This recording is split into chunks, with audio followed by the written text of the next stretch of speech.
Todo empezó cuando tenía apenas 16 años, en uno de esos días en los que el destino decide ponernos a prueba.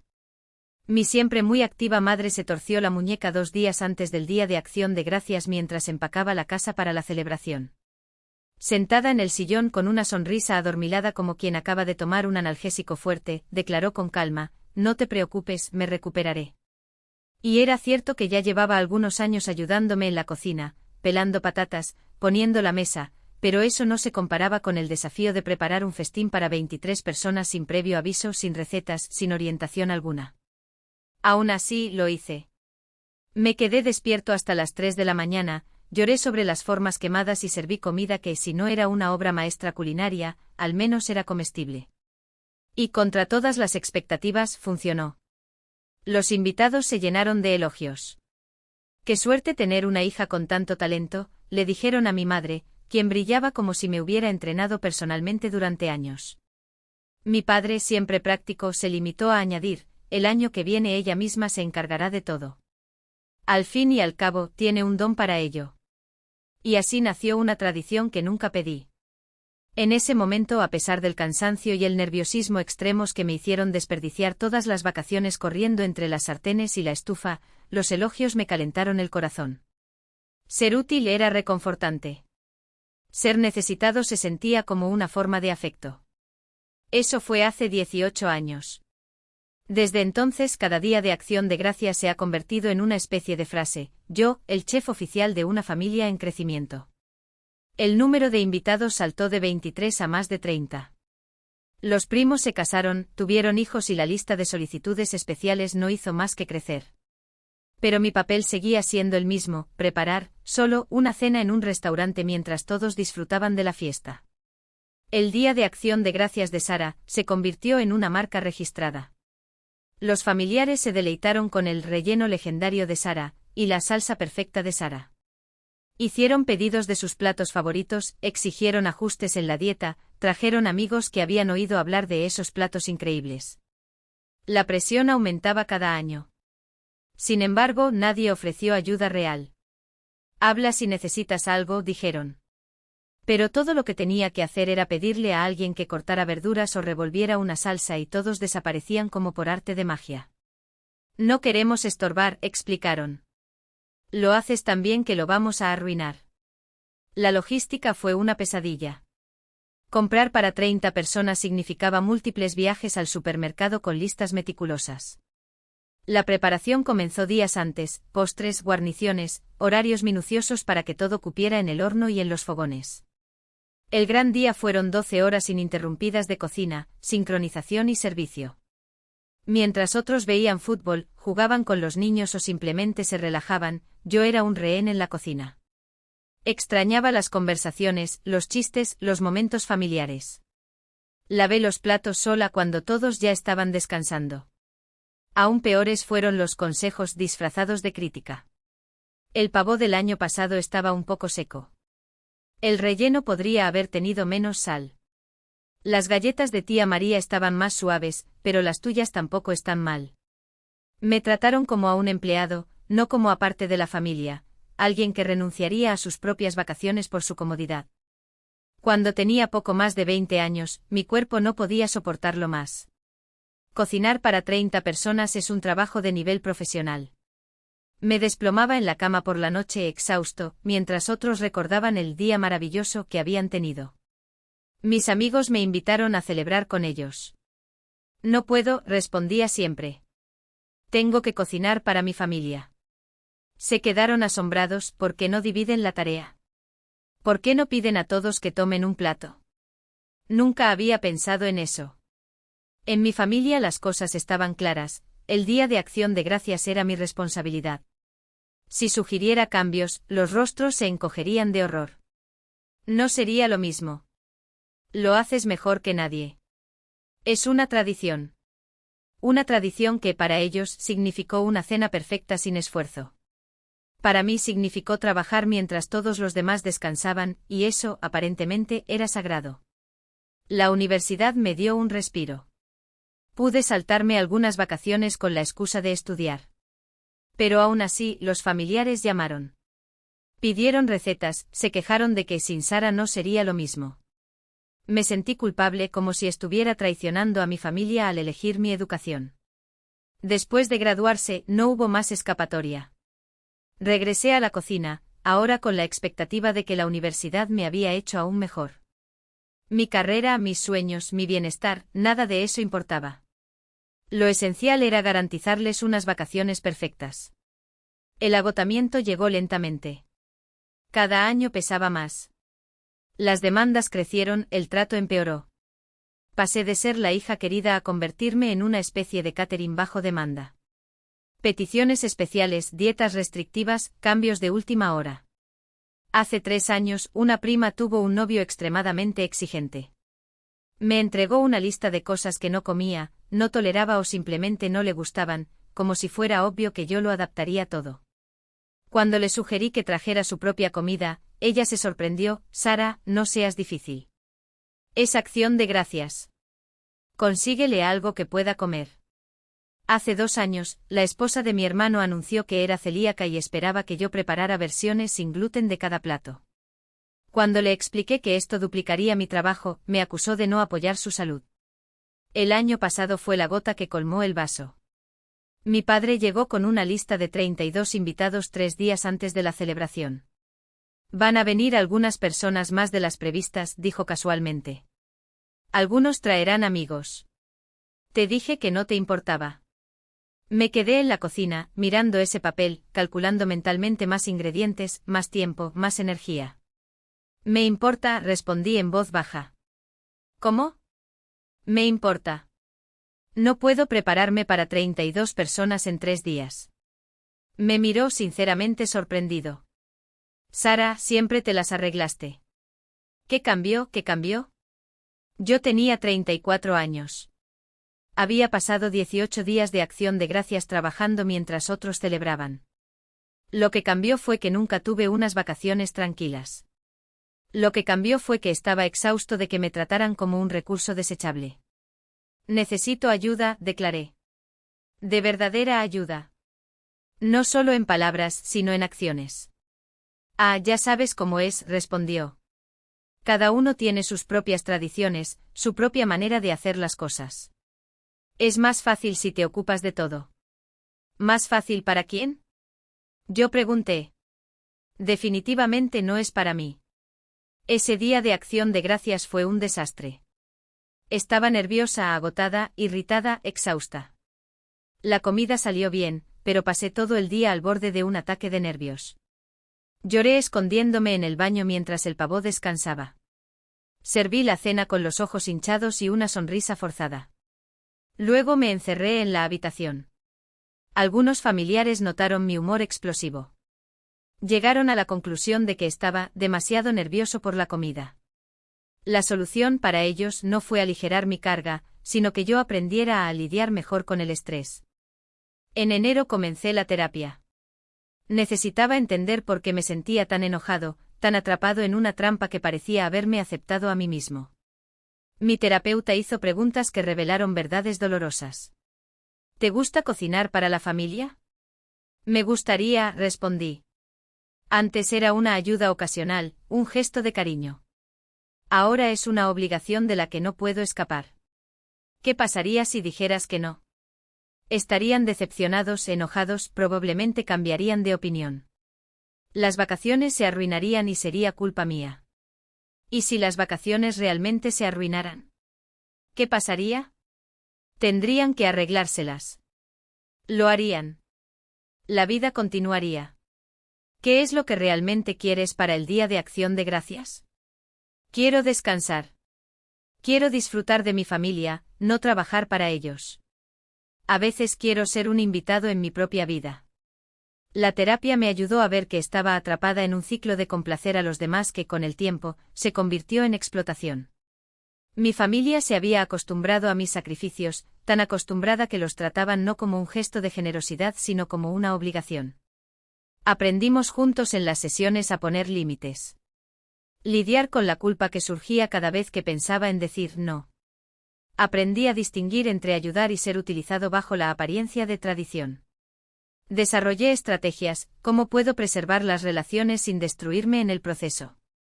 ¿Cómo podría comunicar que este sería mi último día de acción de gracias como responsable de todo? Preparé una cena final, minuciosa, a modo de despedida simbólica. Luego anunciaría mi jubilación, como chef no remunerado de la familia y propondría alternativas para los años siguientes. Pero a medida que se acercaba la festividad, la presión familiar regresó con fuerza. Mi padre, como siempre, llegó con la lista de invitados, 30 personas. Mi madre añadió exigencias especiales, dietas, restricciones, pequeños caprichos que en realidad eran órdenes disfrazadas. Los primos llamaban para preguntar por sus platos tradicionales, esos que solo yo sabía hacer. Y las expectativas eran tan absolutas, tan incuestionables, que ni siquiera me di cuenta cuando, una vez más, me puse a escribir menús, a hacer listas de la compra, a calcular tiempos de horno. 18 años de condicionamiento no desaparecen de la noche a la mañana. Solo 3 días antes de las vacaciones, en medio del pasillo de un supermercado, la realidad me golpeó como un puñetazo. Yo estaba ahí con un carrito lleno de ingredientes para un festín que no quería preparar, para gente que ni siquiera me lo agradecería. Una cena que no disfrutaría al fin y al cabo, mientras todos comían y reían, yo estaría exhausto en la cocina, contando mentalmente el tiempo de cada plato en el horno. Me detuve. Dejé el carro abandonado entre las góndolas y me fui. Esa noche llamé a mi mejor amigo y le hice una pregunta directa. ¿Cuáles son tus planes para el Día de Acción de Gracias? Voy a Portland a visitar a mi hermana. ¿Quieres venir? ¿Puedo? Ella dudó sorprendida, pero luego se rió. Por supuesto. ¿Pero qué pasa con tu cena épica para 50 personas? Son 30. Y no, este año no cocino para nadie. El billete de última hora fue caro, pero fue el mejor dinero que gasté en mi vida. Sentí como si estuviera comprando mi libertad. Hice las maletas en un tiempo récord, dejé la cocina vacía sin un solo jamón asado, sin un solo plato preparado y me preparé para la tormenta que vendría. Ella no tardó mucho. La víspera de las vacaciones, mi padre llamó. Mañana empezamos a cocinar a las 4 de la madrugada, ¿no? Ah, y el tío Bob traerá a su nueva novia, ella es vegana. Hacerle un plato especial, tal vez. Y los hijos de Jennifer están en una fase exigente con la comida, tal vez algo de pasta simple por si acaso. En realidad, papá, mañana no cocinaré. Silencio. ¿Qué quieres decir con que no cocinas? En sentido literal. No voy a cocinar la cena de Acción de Gracias. Estoy viajando.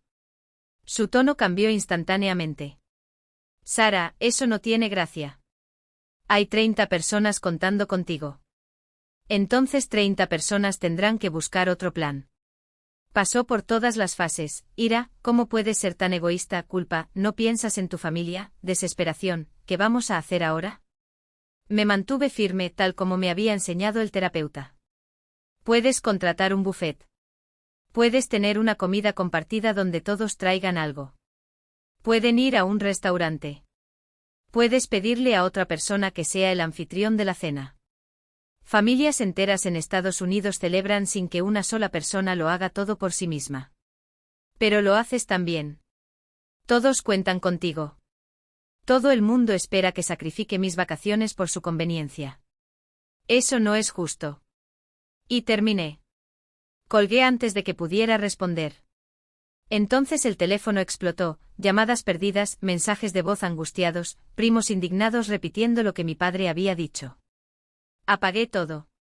El jueves por la mañana a las 3 de la madrugada, en lugar de encender el horno para el jamón, estaba en el Uber camino al aeropuerto, escuchando una lista de reproducción que había evitado durante años, música relajante, algo que nunca me había permitido durante las vacaciones. En lugar de calcular los tiempos de cocción, compraba un café y me sentaba en la ventanilla del avión. Por primera vez en casi 2 décadas, estaba anteponiendo mis necesidades. La culpa fue intensa durante el despegue. 18 años de condicionamiento no desaparecen de la noche a la mañana. Me imaginé el caos en casa, 30 personas llegando para un banquete que no existiría, la cocina vacía, el pánico invadiendo.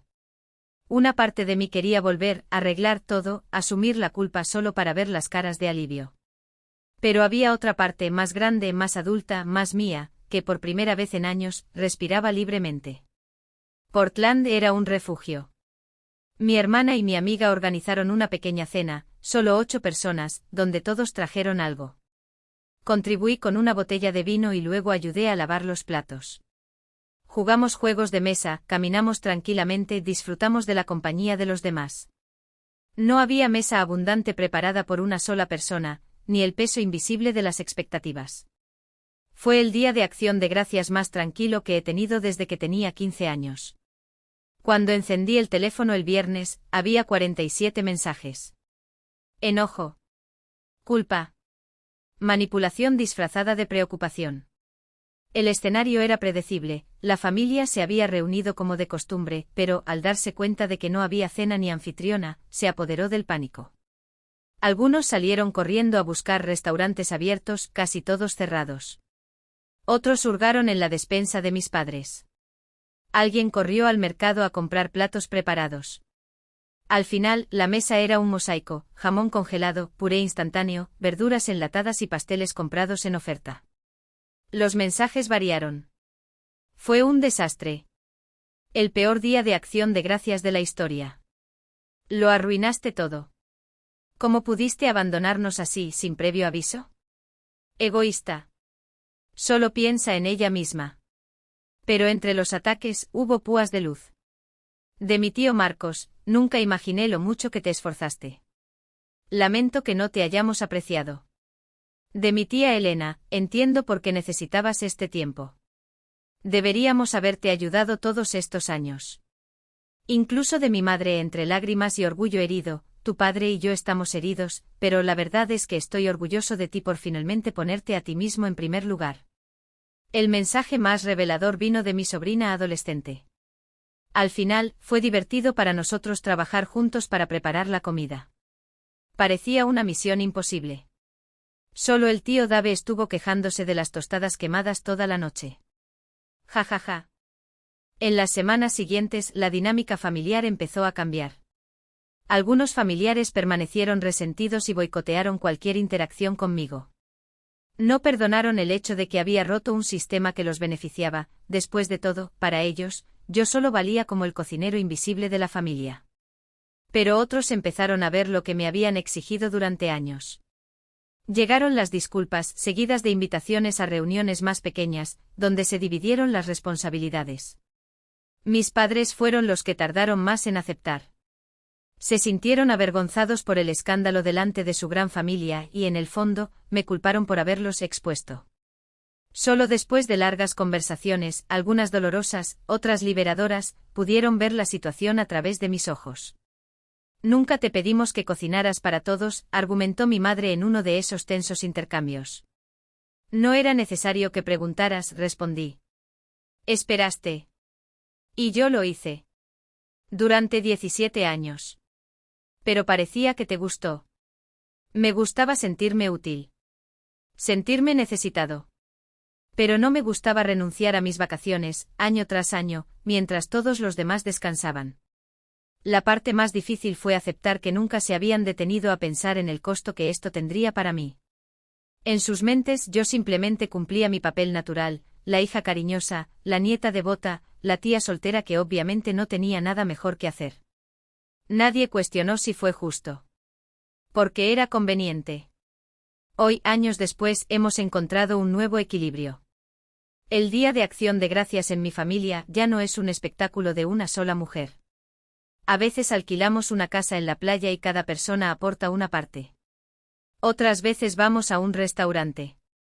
El año pasado mi mamá organizó una comida compartida en su casa, donde incluso mi papá frió un jamón mal, pero lo hizo.